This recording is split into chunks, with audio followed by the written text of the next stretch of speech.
Hi everybody, welcome to Accounts Freak channel. Today we are going to see liquid ratio. Before that, please click on the subscribe button and the bell icon to get fresh notification for my videos. Now let's get started.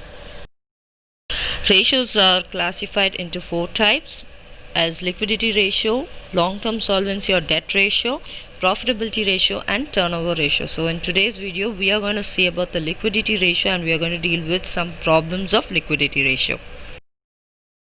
When we are learning about liquidity ratio, we must know what is the meaning of liquidity. Liquidity means how the firm is going to convert its assets into easy cash and pay off its debts.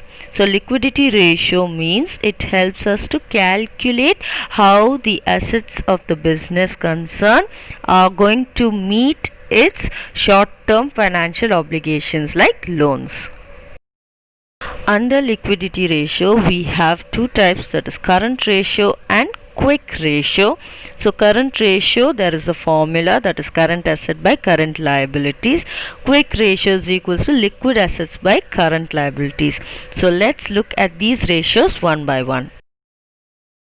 Current ratio is nothing but the proportion of current assets to current liabilities. So current ratio shows the ability of the firm to meet its current liabilities. Current liabilities mean the current dues which are yet to be paid.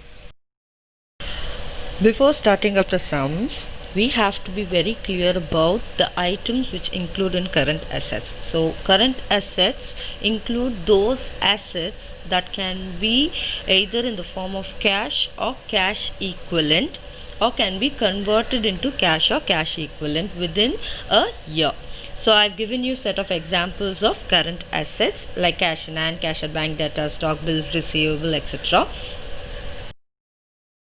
Next up is the current liabilities. So those liabilities which are repayable within a short period of time, that is within a year, is called as current liabilities. So some of the examples are bank overdraft, creditors, bills payable, short-term debts, advances and deposits received, outstanding expenses, short-term borrowings, then outstanding expenses, bills payable, sundry creditors, etc.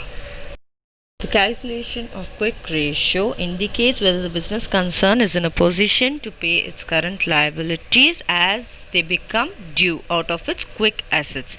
So let's get into detail about the items relating to quick assets, as we already know what is current liabilities.